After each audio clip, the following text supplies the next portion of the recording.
Hello everyone, this is me again, Joy Fajardo. Welcome back to my YouTube channel. This is Joy in Alberta. Kung kayo po ay bago sa aming channel, please don't forget to like, subscribe, at share nyo na rin itong video na ito sa inyong mga friends, relatives, at sa lahat ng mga kakilala nyo para makapag-spread tayo ng information, good vibes, and happiness. So ayan na nga guys, for today, magkukwentuhan tayo habang hinihintay natin magluto si Kiko ng chicken curry. So ano nga bang pagkukwentuhan natin? May mga nagtatanong sa amin guys about sa trabaho dito sa Alberta kasi may mga kaibigan din kami galing sa iba't ibang province na nagko-consider na lumipat dito. Naisip namin gawin tong video na to kasi baka kayo din ay curious kung paano ba ang job market dito sa Alberta, kung marami bang trabaho, kung paano ba ang naging proseso ng pag-a-apply namin, mahirap ba, yung mga ganyan. Una sa lahat guys, nare-realize namin as we go along na baka naswertehan lang din talaga namin ang job market ng Alberta. Specifically si Kiko kasi hindi naman ako naghanap ng work dito, di ba? So si Kiko kasi guys, nung bago kami lumipat dito, nakailang interview na siya. Hindi lang dito sa Edmonton, hindi lang sa Calgary, kundi sa iba't ibang parte pa ng Alberta. Nakuha niya yung mga interviews na yon through online lang lahat. And lahat naman sila willing mag-interview from outside the province. So, it goes to show na merong demand. Ang timeline nun pala guys ay beginning of 2024. So, ngayon guys ay 2025 na. So, pwedeng nag-change na rin yan ng very, very light. Mamaya pag-uusapan natin kung ano yung mga pagbabago. Pero back then guys, 2024, parang ilang araw lang nag-a-apply si Kiko ng trabaho online. And then nakakakuha naman siya ng interview niya. Talagang active lang kayo dapat sa pag-check kung ano yung mga job openings na suitable sa inyong mga experience. So, yon. At take note guys sabi ni Kiko, hindi lang siya basta-basta interview kasi may mga nag-o-offer talaga ng work sa kanya after the interview. So, hindi lang siya just for the sake of may ma-interview lang. So, I think may at least 2 or 3, no? Na nag-offer kay Kiko ng trabaho. Nagkataon lang na mas maganda talaga tong nandito sa Edmonton kaya ito yung kinuha niya. May mag-i-interview, may nag-offer ng trabaho, so there is definitely opportunity here in Alberta back in 2024. So bakit namin nasabi na baka naman chamba-chamba lang? Kasi nga guys, nung pagdating namin dito, may mga kakilala kami, may mga nakilala kami na it took them a while before they got their job. Say for example, yung isang local na nakilala ni Kiko, 3 months siyang nawala ng work bago niya nahanap yung trabaho niya ngayon. And yung trabaho niya ngayon is Calgary-based, pero meron din silang office dito sa Edmonton. So, yun ang kagandahan. Marami namang offices karaniwan dito, yung mga kumpanya. So, katulad ng kay Kiko, meron din sila dito sa Edmonton, meron din sila sa Calgary, at meron din sila sa British Columbia. So, yung mga ganon. Kailangan lang talaga active kayo sa mga job sites para makita nyo kung ano yung mga active na mga trabaho na hinahanap. And also, sabi nga ni Kiko kanina, always be aggressive kasi competitive ang market. So, make sure na you're bringing your value to the table para mapansin kayo ng mga employers. Ngayon nga na 2025, mas lalo pa siguro maghihigpit ang kompetisyon dahil yon sa trade tension. Ayan. 'Di ba may mga tariffs na additional na idadagdag yung mga ganyan. So, because of that, syempre, as investors, may unknown. Kasi in a very long time ngayon lang mangyayari to. So, as an investor, bilang may mga bagay na hindi tayo alam, say for example, may hesitance na mag-invest ngayon dito sa Canada. And because of that, pwedeng maka-apekto yon sa employment din, di ba? Second thing is, dahil nga dun sa mga additional tariffs sa mga products from the US coming here to Canada, we can also expect na baka sakaling magtaas ang cost of living. And again, because of that, pag nagtaas ang cost of living, syempre, mas marami ang gustong magtrabaho ng magtrabaho, second job, third job, di ba? Yung mga alam nyo na. Ang mangyayari is, sobrang daming naghahanap ng trabaho, pwedeng magkaroon ng kakulangan din sa work. Another reason is, syempre, like us, merong mga population shift. So, may mga tao or may mga immigrants from different parts of Canada na baka lumipat ng Alberta. But at the same time, may mga immigrants din naman na nasa Alberta na probably lilipat din sa ibang province. So, alam yun, baka naman baka magbalanse lang. Pero at the end of the day, I would say, baka mas higher chance yung mas maraming papasok kesa palabas. Baka sakali. Yun yung nakikita ko kasi dami na naming nakita na lumipat din. So, makikita nyo naman yan sa social media sa mga vlogger lang, di ba? Ilan yung vloggers na lumipat from iba't ibang province papunta dito sa Alberta. Kami, PI to Alberta.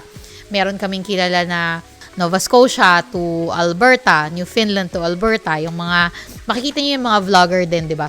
Besides the vloggers, marami pang iba na mga kakilala kami na naglilipatan papasok dito sa Alberta. And, again, dagdag competition yon. And we're just talking about Filipinos moving to Alberta. Ano pa yung mga ibang lahi? Sa mga ka-work ko lang na nasa PEI, ilan na kaming nandito ngayon sa Alberta. Baka pwede na nga kaming magtayo ng sarili naming office dito sa susunod, di ba? Kasi alam ko parang nasa 4 na yata kami na nandito na originally from PEI.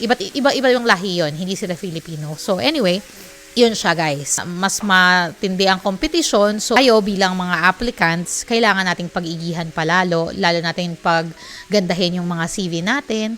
At make sure na hindi tayo palipat-lipat din ng trabaho kasi isa yun sa mga negative things na pwedeng makita sa ating resume, di ba?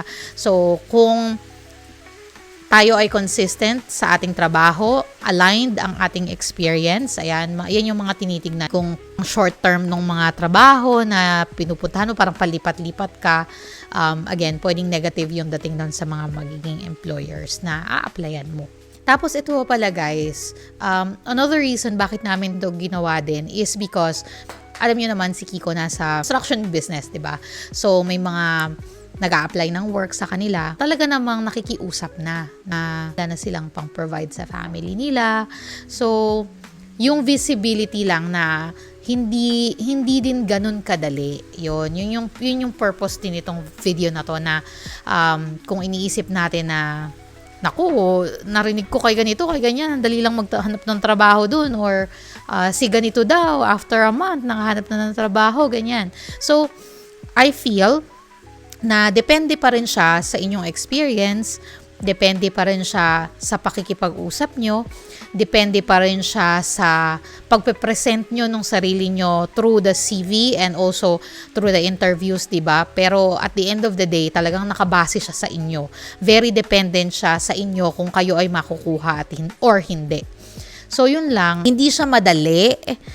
May paraan pero hindi it's always not guaranteed. So be sure to equip yourself with the right tools. Ano ba yung mga tools na yon? So paulit-ulit kong sinasabi guys, make sure na maganda yung CV nyo talaga.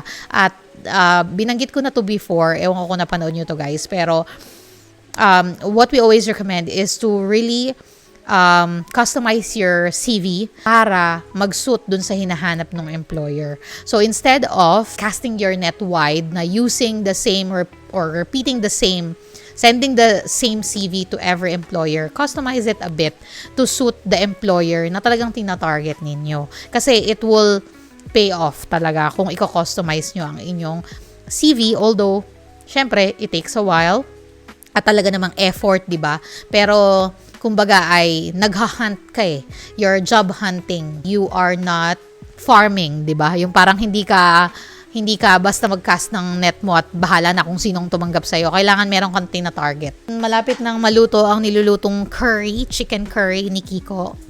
Tuloy lang natin ang kwentuhan habang hinihintay natin siya. Kaya sa mga nagpaplanong lumipat dyan guys, talagang i-consider nyong maigi ang lahat ng options ninyo. Hindi lang dito sa Alberta, kundi sa kahit saang parte ng Canada.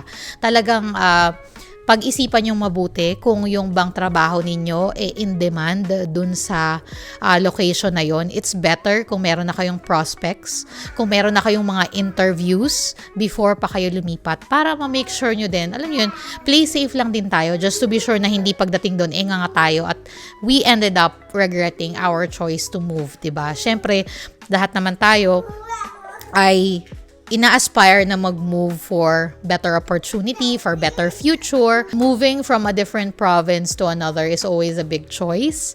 It's not an easy one. Kailangan pag-isipan mabuti, kailangan planuhin mabuti, kailangan mag-job hunt na before pa kayo lumipat. Yun yung mga tips na maibibigay namin. Dito sa Alberta, may mga job opportunities. pero matindi ang kompetisyon. Kaya lagi kayong dapat up to date sa mga balita din, guys. Sa CBC, lagi kayong manonood niyan. Kung ano na bang nangyayari, ano bang epekto nitong mga nangyayari na to between US and Canada sa atin.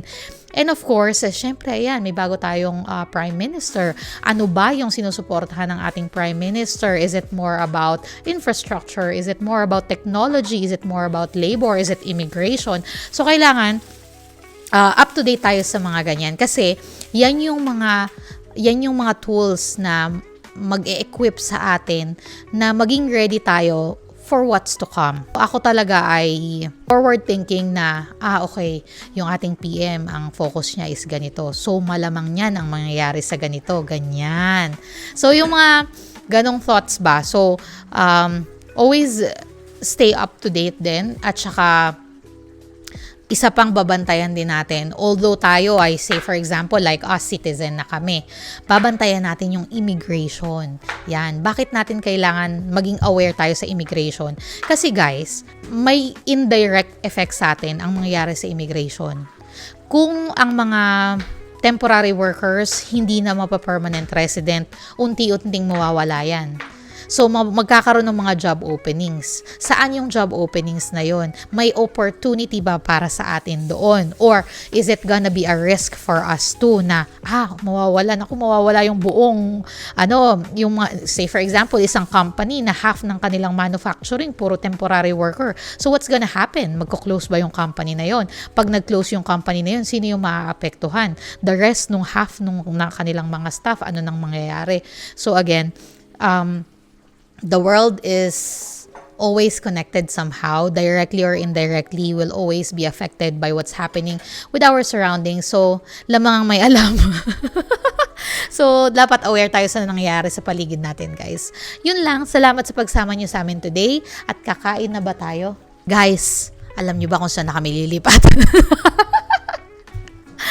Ayan. So, speaking of immigration, ayan, di ba sabi ko sa inyo, dapat babantayan natin yan. Isa sa mga bali-balita na putok na bansa in terms of immigration is Finland. Ayan. Kung kayo naman ay wala pa sa Canada, nagpaplano na mag-migrate, nanonood ng channel ng mga vloggers sa Canada because you're interested to migrate, and naririnig nyo ang mga discouragements na it's getting tighter, it's getting harder to move, people are going home, temporary workers are going back home, students are going back home. So, eto na guys, sabi nila, Finland daw. Yan. So, check it out. I'm not very familiar with Finland. I'm always fond of those lands, Greenland, Finland, Iceland, but I know nothing about them. But, definitely, coming from Philippines, there's always benefit of moving outside of the country. There's always things that will make you want to stay back home, pero there's always an advantage moving outside. So, if you are interested in migrating, check out Finland. Yan. O siya guys, thank you so much sa pagsama nyo sa amin today. We'll see you again in the next video. Bye-bye!